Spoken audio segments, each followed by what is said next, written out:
Inteligencia financiera.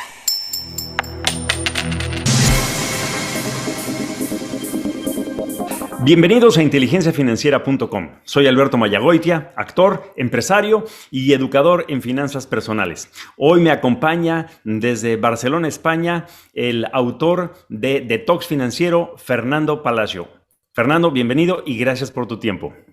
Alberto, muchas gracias. Feliz de estar acá contigo, de tener esta participación en tu programa que me parece buenísimo y en hablar de estos temas de inteligencia financiera que son de los temas que más nos apasionan a mi esposa Cata y a mí.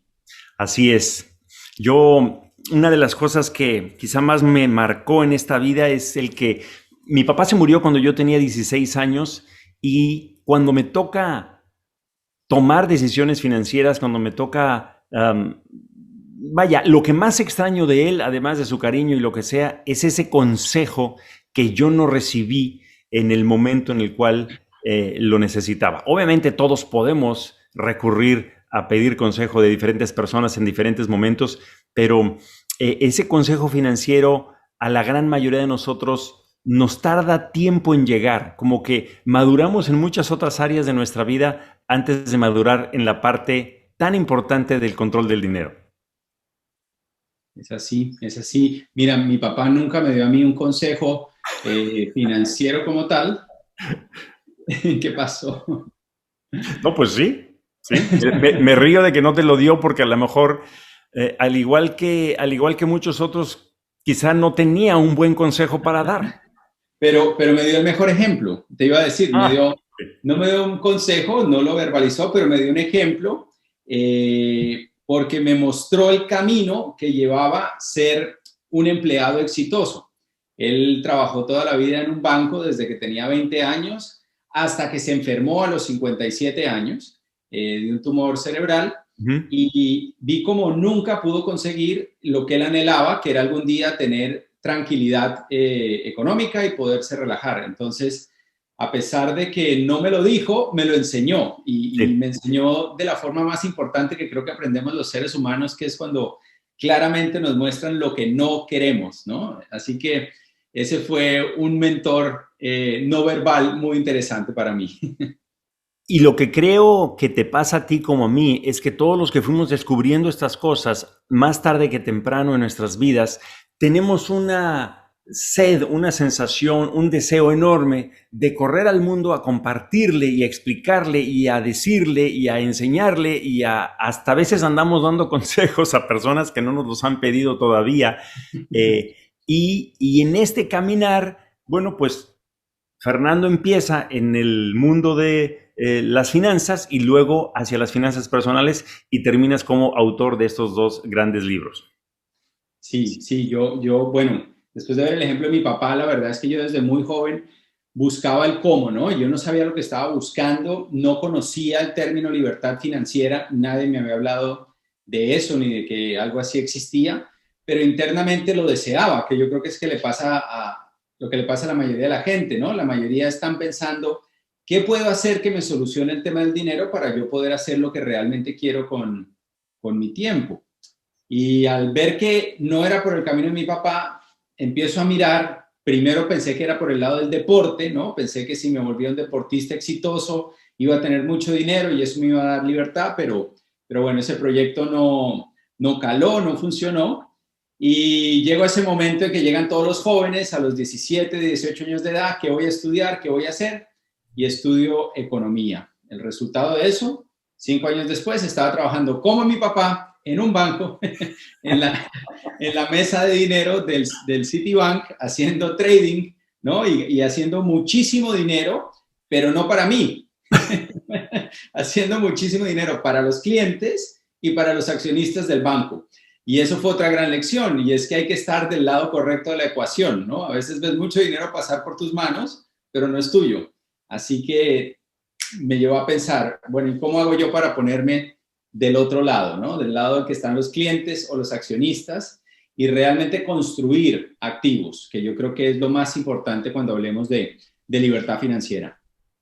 Catalina Cortés, tu esposa y tú han sido los coautores de estos dos libros y han hecho lo que muchos de nosotros hemos querido hacer alguna vez, que es terminar de escribir, y muchos nos hemos sentado a escribir, pero no hemos terminado, y es admirable el tener la disciplina de sentarse y de hacerlo de principio a fin. Lilia, mi esposa, ahora en la pandemia se escribió su segundo libro y está en plena promoción, y eso me encanta y es verdaderamente admirable. Déjame hacerte la primera pregunta como para entrar así más de lleno en el tema, que me muero de ganas de saber tu opinión. En la secundaria nos enseñaron hidrógeno, litio, sodio, potasio, rubidio, cesio, francio. Nos enseñaron las monocotiledonias y las dicotiledonias. Nos aprendimos todos los ríos y los mares.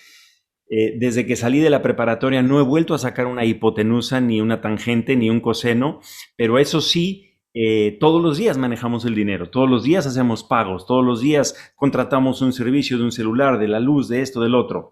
¿Por qué? ¿Por qué, Fernando, en Colombia, en México y en un montón de lugares no nos enseñaron finanzas personales en la escuela? Wow, pues yo creo que primero que todo porque no tenían la capacidad, ¿no? Los maestros, lo que yo veo y pienso es que no tenían esa inteligencia financiera y no la podían enseñar. Uh-huh. Alguna vez escuché que no serían maestros, tal vez, si tuvieran esa inteligencia financiera. Yo lo veo de otro lado. Yo creo que serían excelentes maestros si pudieran enseñar eso a otras personas. Por otro lado, si analizamos la educación, y es parte de los temas que constantemente estamos hablando en las conferencias, inclusive lo tocamos un poquito en el libro, Sí. Los sistemas como tal, que el sistema educativo hace parte de los sistemas que manejan los gobiernos, fueron creados no para este mundo de hoy, fueron creados hace cientos de años en la era industrial y fueron creados para una población cuyo objetivo de esos gobiernos era que esa población trabajara ordenada y juiciosamente en la era industrial, muy probablemente en fábricas, y no que se estuviera preguntando todos los días cómo hago para ganar más dinero, cómo hago para construir activos, cómo hago para crearle una competencia tal vez a esta empresa, ¿no? en la cual estoy trabajando. Entonces yo creo que de entrada no fue un sistema diseñado para que la gente pensara y aprendiera a pensar, como dice, piense y hágase rico, acerca del dinero. Entonces yo creo que esas son las dos razones, Alberto. Número uno, no le interesaba a los creadores del sistema enseñarnos eso. Y número dos, los maestros no tenían la capacidad de hacerlo. No sé qué tan de acuerdo estás conmigo.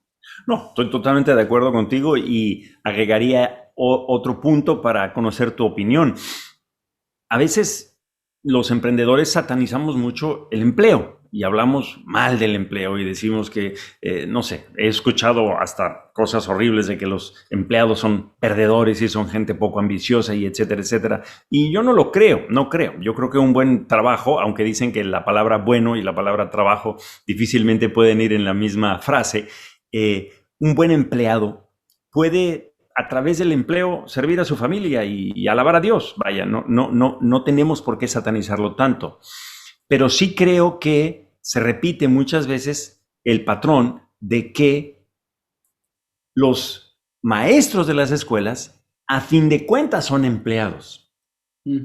Y bien o mal, el de música y el de geografía y el de química y el de física, aunque tengan diferentes antecedentes, no dejarán de ser empleados y en la mayoría de los casos quizá su mentalidad sea la de empleado. En México pasa que los maestros han formado un sindicato de un bloque, de una fuerza política que han logrado avanzar. Dicen que cobran como 400 días al año o 500 días al año por todas las conquistas sindicales que han logrado, y esa mentalidad a lo mejor de repente permea hacia los alumnos. Sí, totalmente de acuerdo. Yo recuerdo en la universidad, en toda la carrera universitaria, 5 años de economía, uh-huh, tuve 3 profesores de alrededor de un promedio de unos 10 cada semestre, o sea, de 10 por uh-huh 10, de 100, el 3% eran empresarios. Y por eso decía antes que los mejores profesores pueden ser empresarios, porque fueron los mejores 3, fueron los que los que más impacto tuvieron, los que me enseñaron a pensar, porque no iban a la clase a repetir un texto que habían memorizado y que tal vez no habían aplicado, sino que estaban enseñando desde su propia experiencia. Entonces, yo estoy totalmente de acuerdo. Bueno, un maestro que sea emprendedor, aunque sea maestro de química, pero si es emprendedor en sus ratos libres o ha hecho, como muchos, convertir su hobby en un negocio y los viernes, sábados y domingos hace alguna otra cosa, podrá hablar desde ese punto de vista. El asunto está en que la asignatura de finanzas personales, manejo del dinero, vaya, siquiera caja, o sea, debe haber y saldo, Sí, no forma parte del currículum, hasta donde yo sé, de un montón de escuelas, de un montón de planes, de un montón de países. Y nos enseñan cosas que finalmente estimulan el cerebro, y yo digo que entrenan de una manera o de otra las neuronas, y aprendemos a resolver problemas, eso que ni qué, pero no forma parte de la asignatura de algo que va a ser tan importante en tu vida después. sí, sí, sí, sí, sin duda. Es que debería ser algo que aprendemos desde niños, ¿no? El manejo del dinero. Yo admiro mucho a los papás que hacen eso, que le enseñan a los hijos que no se vuelve un tabú el tema del dinero, sino que realmente desde que son niños se está hablando en la casa del manejo del dinero, del ahorro, de la posible inversión, de cómo ponerse objetivos. Eso es tan importante. Y de acuerdo, de acuerdo. Debería ser parte del programa educativo desde que tenemos uso de conciencia. Sí, comprobé una cosa que había escuchado una vez. Escuché una vez en la radio a Dave Ramsey decir que, decano de las finanzas personales y del control de la deuda, que en el campus universitario se ponían ahí con un pequeño mostrador y una sombrilla, y a cambio de llenar la solicitud de una tarjeta de crédito, los estudiantes recibían una pizza de regalo. Entonces, por una pizza daban la firma, les autorizaban una pequeña línea de crédito y con eso empezaban su vida en el crédito, donde además acá en Estados Unidos se le rinde un honor a tener un buen crédito, más allá, digo yo, de lo normal. La cosa es que lo comprobé porque en una visita a una universidad con mi hijo, efectivamente estaba allí esta compañía de tarjetas de crédito que había conseguido permiso para montar ahí el stand, el puesto de las tarjetas de crédito. Wow. Y a lo que quiero llegar es que si tuviéramos mejor educación financiera, no quiero decir que el libro de ustedes no hiciera falta, pero no tendríamos que llegar al detox financiero si hubiéramos sabido controlar bien ese crédito y si hubiéramos sabido mejor en qué nos estábamos metiendo a la hora de sacar ese refrigerador a plazos y a sacar el auto y el celular y la tarjeta de crédito y todo, probablemente a cambio de una pizza. Sí, total. Bueno, esto que tú me dices es la prueba de que el sistema está totalmente interesado en que tú entres a ser parte de unos pagos mensuales toda la vida para el sector financiero. Entonces, volviendo a tu pregunta inicial, ¿por qué nos enseña? Pues porque es parte de la idea que uno esté toda la vida trabajando para el sistema financiero, ¿no? El detox financiero realmente que nosotros enfocamos tiene que ver con todo esto, tiene que ver con que cuando llegan las personas a los talleres financieros que nosotros hacemos, detectamos que están enfermos en sus finanzas, o sea, y no solamente las deudas malas que han adquirido, sino también las creencias que tienen acerca del dinero, los paradigmas, los hábitos que tienen con respecto al dinero, las neuroasociaciones que tienen desde niños, ¿no? Que cuando se hablaba de dinero en la casa, papá y mamá peleaban, y cuando yo quería dinero, pues entonces me decían frases de que, ¿no? De que el dinero no crece en los árboles, todo esto que sabemos en nuestra cultura. Ajá. Y por eso llegamos tan intoxicados a la mayoría a un taller financiero o a un libro o algo, y muchos de hecho creo que nunca, ¿no? En su vida, es más, no creo que mi papá nunca en su vida haya participado en un taller financiero ni haya leído un libro, o sea, vivió toda la vida bajo esa intoxicación financiera Pero sí, o sea, el primer paso es desintoxicarnos Sí, de todo eso que no aprendimos, pero más allá de todo eso que sí aprendimos que era incorrecto, ¿no? Como dicen, el problema de la ignorancia no es falta de datos, sino acumulación de datos malos, de datos incorrectos que nos hacen daño. Entonces, así como la salud, ¿no? Y está muy de moda el tema del detox de los jugos, ¿no? Para mis órganos y mi salud y hacer un reset, ¿no? Un reseteo, pues lo mismo hay que hacer en las finanzas porque ni nos enseñaron lo bueno, sino que además nos enseñaron lo malo. Entonces, necesitamos un nuevo punto de partida. totalmente de acuerdo. No tendríamos por qué llegar al detox financiero, pero continúo tu frase diciendo que hay un aparato bancario de crédito de compañías que le conviene que esas personas lleguen a ser presa fácil de las deudas. Y no lo había pensado, pero lo mencionaste de soslayo, que a lo mejor ese aparato tampoco le conviene que los niños aprendan finanzas personales en la secundaria o en la preparatoria o en la universidad. Es decir, hay una gran cantidad de personas interesadas en que usted pague intereses mes tras mes, tras mes, tras mes, y que su mentalidad siga siendo la mentalidad de el mundo está en mi contra. Como dice una canción en México, nadie me quiere, todos me odian, mejor me como un gusanito, que no sé por qué es así la canción, pero esa mentalidad de aquí no se puede avanzar. Y Pues entonces, la frase de mi padre era, en este país el que no debe, no tiene. O sea, todo lo que quieras tener tiene que ser a crédito, ¿no? uh-huh, Y eso, pues él no se lo inventó, a él alguien se lo transmitió. ya, Nosotros en Detox Financiero escribimos un capítulo uh-huh, que se llama Stop Bullying Financiero. así es. Y es uno de los capítulos que yo más disfruté porque tiene que ver con eso, tiene que ver con entender que yo soy un cliente, no una víctima ni un vasallo del sistema financiero, de que el sistema financiero vive de mí, no me están haciendo un favor cuando me prestan dinero, es su negocio, Cierto. es a lo que se dedican y lo que buscábamos es que la gente tenga la actitud correcta cuando busca un partner financiero para financiar un proyecto, una hipoteca, una propiedad que genere renta, lo que sea. Si yo voy con esa actitud de vasallo, pues me van a imponer las condiciones que ellos quieren. Si yo voy con una visión de que yo soy una persona emprendedora, inversionista, yo produzco dinero, yo soy alguien que es hábil en crear activos y estoy buscando un partner que gane dinero también con mis proyectos, es una forma de verlo totalmente diferente a, señor banquero, por favor, présteme el dinero porque es que soy un pobretón vasallo, ¿no? Es totalmente opuesto. No. Y hablando del detox, ustedes lo mencionan, perdón, del bullying, hablando del bullying.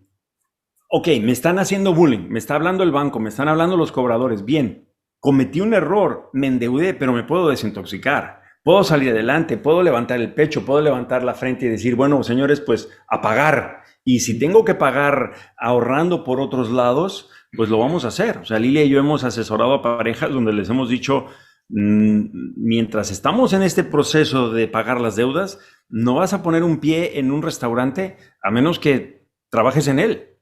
Y mamá le va a cortar el pelo a papá y se va a conseguir unas tijeras y un aparatito en una casa de empeño y hasta vamos a ahorrar en el corte de pelo de los niños en la casa y, en fin, el perro no va a ir al salón de belleza y lo vamos a bañar en casa y un montón de cosas donde podemos recortar por aquí, por aquí, por aquí para pegarle duro a entregarle a esa deuda toda nuestra energía y todo nuestro enfoque para desintoxicarla lo más pronto posible.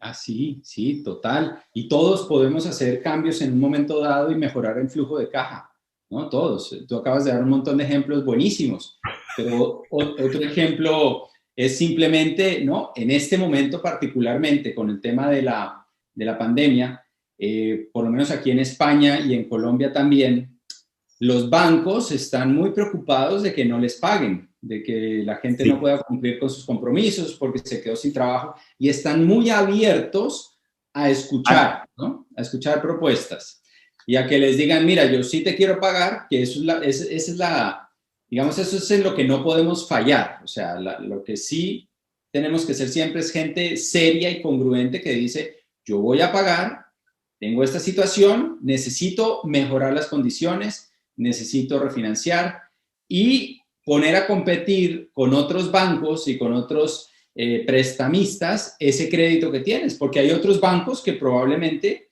quieren tu hipoteca y están dispuestos a darte el 50% de los intereses y a Claro. perdonarte cualquier mora.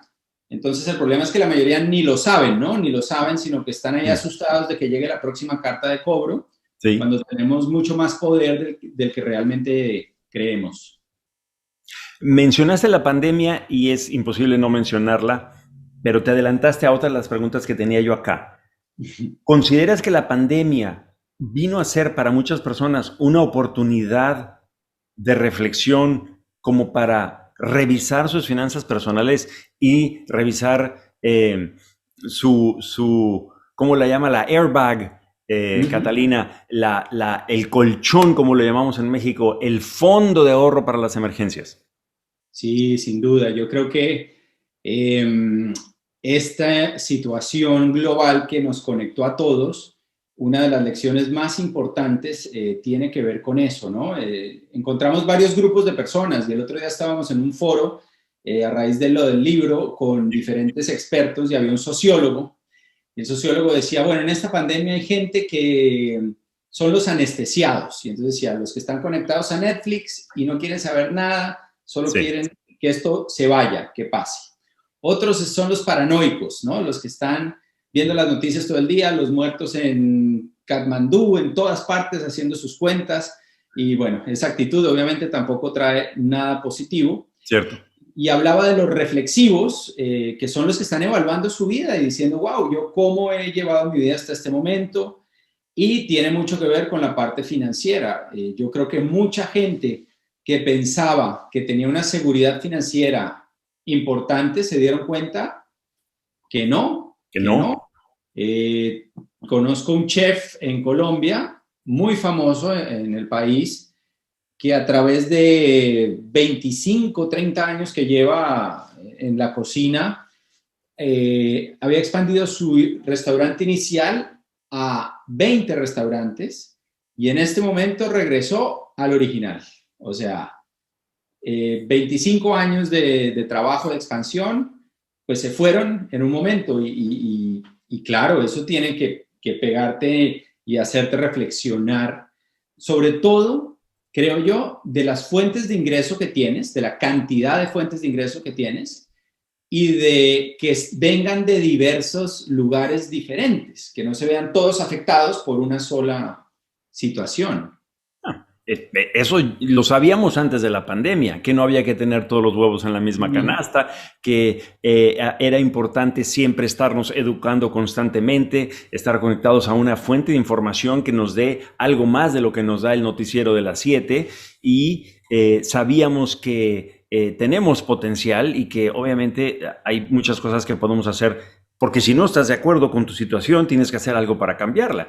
Eso ya lo sabíamos antes de la pandemia. Se suponía que había que tener un fondo de ahorro para el Sí. retiro.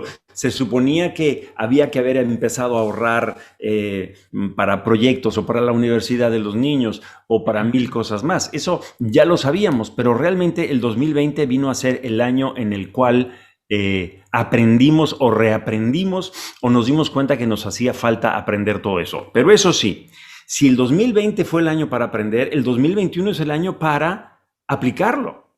Sí. Entonces, si usted en el 2020 sintió que le habían movido el piso, o como decimos en México, sintió pasos en la azotea, que es como cuando escuchas pasos de alguien que se va a meter a tu casa, ¿no? Cuando sientes ese pánico horrible. Si sintió pasos en la azotea en el 2020, el 2021 es la oportunidad fantástica para hacer los cambios que haya que hacer. Ya sea que seas un empleado que tiene una sola fuente de ingreso o que seas un emprendedor que tiene diferentes fuentes de ingreso o que las estás pues manejando las dos como muchísimas personas. ¿Cuál sería la mejor lección de las finanzas personales del 2020 y cuál sería el primer cambio que tú consideras que debe de hacer la persona normal, en la economía normal, en este 2021 que con o sin vacuna parece que estamos empezando a movernos hacia adelante? Pues yo pensaría, Alberto, que educación, entender que mi educación nunca termina, porque la mayoría de las personas que tienen un solo ingreso, de cierta forma me he dado cuenta que sienten que ya llegaron, ¿no? Ya mi objetivo es esto, es trabajar en esto yo lo domino, lo llevo haciendo tanto tiempo y no necesito de nada más. Pues sin duda el año pasado nos enseñó que no es suficiente, que hay que seguir creciendo, que hay que seguir expandiendo y que hay que invertir en la inversión número uno, nosotros mismos. ¿Para qué? Para que tengamos habilidades para generar nuevas fuentes de ingreso, para invertir esas fuentes de ingreso correctamente, para construir ese airbag financiero, pero también otros, ¿no?, productos financieros que me den un respiro ante una eventualidad y que aceleren mi proceso. Entonces, para mí esa es la lección número uno y yo lo diferencio así. En este mismo foro que te contaba del sociólogo, yo lo que dije fue, bueno, yo sí, de acuerdo, pero yo creo que todos en algún momento en esta pandemia estuvimos un poco paranoicos, estuvimos un poco anestesiados, estuvimos un poco reflexivos, o sea, yo pasé por lo menos por esas etapas en ciertos momentos, pero lo importante lo importante es que tomemos acción ahora, lo que tú estás diciendo, que el 2021 y que este momento sea un momento de tomar acción, y ahí es que se van a diferenciar los que van a mejorar sus vidas a raíz de esta experiencia educativa que fue la pandemia, y los que no, los que van a seguir igual esperando que venga el próximo acontecimiento que no controlen en su vida. Entonces, para mí, el tema es acción, y la primera acción, educación financiera. Así es. Elevar ese IQ financiero es fundamental. Así es. No, y no solamente la educación financiera, vamos, la información en la educación sí, por sí misma, además llevada a la práctica. Alguien me decía, ¿y cómo voy a administrar mis ahorros si ahorita no puedo ahorrar? Bueno, el problema es que no se aprendió usted la lección número uno de las finanzas personales, y la lección número uno es viva con menos de lo que gana, que es lo que le pasa a la gran mayoría de las personas que quieren vivir quieren vivir una vida por encima de lo que sus medios les pueden dar, y entonces es donde se hacen de ese refrigerador a pagos y todo lo demás y terminan pagando los intereses y un montón de cosas. Entonces, adquirir la información financiera y aplicarla. Y una forma de aplicarla pues es sentarse en casa y llevar a cabo en pareja esa actividad que para muchas parejas viene a ser como la declaración de guerra, que es la palabra presupuesto. Ajá, sí. Y nos dimos cuenta que el problema del presupuesto es la energía que le asociamos, ¿no?, a la palabra presupuesto. Pensamos que un presupuesto es algo que nos va a limitar, que nos va a coartar nuestra libertad, ¿no? Y por eso no lo queremos hacer, cuando es todo lo contrario. Un presupuesto es la llave para tener esa libertad. Un presupuesto es la llave para que tengas ese flujo que te permita ahorrar, invertir y prosperar. Es una cuestión de enfocarlo de una manera diferente. Totalmente de acuerdo, totalmente de acuerdo. Y también existe el estigma para los que le ayudamos a las personas en sus finanzas personales, o para los que controlamos de alguna manera o de otra el gasto, el estigma de que somos tacaños, de que somos agarrados, de que somos avariciosos, de que vamos al supermercado y vemos esta mayonesa y esta otra, y entonces dividimos los gramos del costo de esta mayonesa y de la otra para decidir cuál es mejor, y una serie de cosas que yo no digo que no haya que hacerlo, obviamente, pero yo tengo años de no hacerlo, no sé si porque a mi nivel o por mi tipo de vida, o por mis ingresos, no necesito andar viendo cuál es la mayonesa que tiene más gramos, y pues compro la mayonesa que me gusta más y punto. Pero ese estigma de querer hacer un presupuesto en el hogar porque entonces eres tacaño y eres agarrado, y nunca vas a poder disfrutar de los placeres de la vida porque eres una persona completamente avariciosa. Y no es así. Dice el dicho que hay que cuidar los centavos para que los pesos se cuiden solos.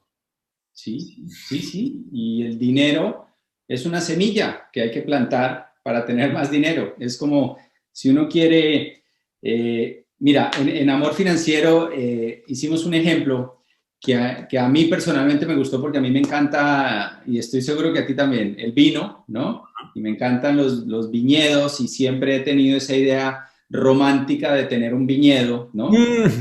Simplemente para tomarme el vino que produce mi viñedo. pero, pero el ejemplo que hacemos es, imagínate un propietario, un vinicultor que tiene un viñedo y que recoge las uvas, inmediatamente hace un jugo y se lo toma. Y nunca hace el proceso de añejar el jugo de uva, que como sabemos con el tiempo, pues va ganando valor, ¿no? Y una reserva de vino que tiene más de 8 meses en el barril de barrica, pues vale mucho más dinero que un vino tempranillo o que un jugo de uvas. Claro. Mucha gente en sus finanzas y en pareja, lo que hacen es que se toman las uvas recién recogidas, o sea, no añejan el dinero, no lo ahorran, no lo invierten, entonces esa semilla nunca se puede volver un árbol de dinero. ¿Y cuál sería el ideal? Pues el ideal sería yo durante un tiempo tener una disciplina, hacer un presupuesto, lo hacemos en las finanzas personales, para que todas las uvas que yo recoja se añejen. Tal vez use algo para mi consumo, pero que sea lo mínimo posible, porque yo entiendo que después ese proceso de añejamiento me va a dar mucho más y con eso puedo comprarme lo que yo quiera. Así es. Ahí hice la investigación, hay botellas de vino que se han subastado por $1,5 millones de dólares, ¿no? Y un tempranillo pues puede costar $1. O sea que todo está en el añejamiento y tenemos que aprender a añejar el dinero. Añejamiento es igual a interés compuesto y ese interés compuesto parte de empezar a ahorrar cuanto antes. Si a los 20, 22, 25 años usted no empezó a ahorrar, pues empiece a los 30. Y si no empezó a los 30, empiece a los 35. Y si no, pues cuando sea. Hay un libro de David Bach, también decano de las finanzas personales, que se titula Smart Couples Finish Rich. O sea, las parejas inteligentes terminan ricas. Entonces, usted puede empezar a ahorrar tarde en su vida, pero empiece a ahorrar ya. Y si el 2020 no le hizo abrir los ojos, pues yo no sé qué le va a hacer abrir los ojos. Entonces, aquí está Fernando diciéndonos que el consejo número 1 es educación financiera. Busque la educación financiera. Siga viniendo, obviamente, aquí a las cápsulas que aportamos en inteligenciafinanciera.com y adquiera cuanto antes estos 2 ejemplares de Fernando Palacio y Catalina Cortés. Cuéntanos un poquito más, Fernando, dónde lo pueden adquirir y cómo pueden entrar en contacto con ustedes para los cursos, los videos y las cosas que ustedes aportan. Bueno, pueden ir a coachfinanciero.net, coachfinanciero.net. Ahí van a encontrar toda la información, inclusive dependiendo de dónde estés, vas a encontrar una forma diferente de conseguir los libros. En Amazon, en los Estados Unidos, en Europa, consigues los 2 títulos, Detox Financiero y Amor Financiero. En Argentina está en Mercado Libre. Y bueno, en los otros lugares están todas las librerías en Colombia, en la Nacional, Panamericana. Muy pronto vamos a tener más formas de distribución. Pero lo mejor, vayan a coachfinanciero.net y ahí van a encontrar toda la información. Así es. Y la cuenta de Instagram donde ustedes dan la mayor cantidad de salida es coach-financiero en Instagram. Correcto. Ahí estamos todos los días posteando información y consejos financieros. ¿Todos los días? Válgame Dios, eso también es de mucha disciplina, los felicito. Bueno, Cata es la encargada de esa parte y la verdad es que es un trabajo fenomenal. Todos los días está poniendo cosas que yo los veo todos los días, me encantan. Buenísimo. Bueno, pues educación, muchachos, educación, educación. Si no nos dieron la educación en primaria, en secundaria, en preparatoria, la vamos a tener que buscar por nuestra cuenta. Y te digo una cosa, es tu responsabilidad. Serás empleado, serás emprendedor, serás las 2 cosas, trabajarás por tu por cuenta propia, etcétera, es tu responsabilidad allegarte de la información y entrar en contacto con tus sentimientos. Lo decía yo en otra cápsula hace poquito.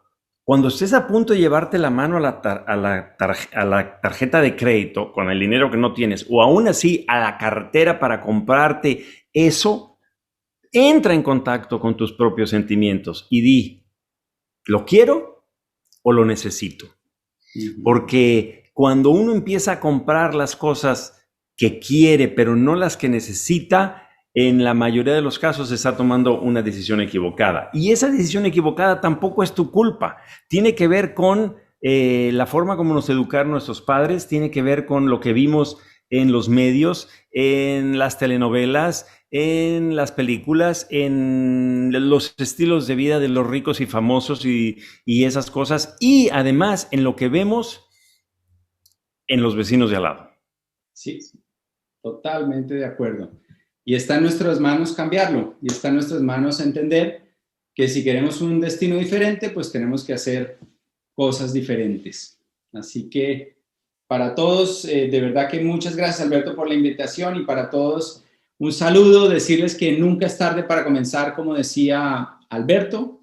Tenemos alumnos de 60 años que están comenzando su vida de inteligencia financiera y que han decidido combinar la inteligencia financiera con emprendimiento, que es un matrimonio fantástico, o sea, altamente recomendable, y que en poco tiempo pueden conseguir lo que de otra forma tardarían décadas en conseguir. Entonces, el mundo está en sus manos.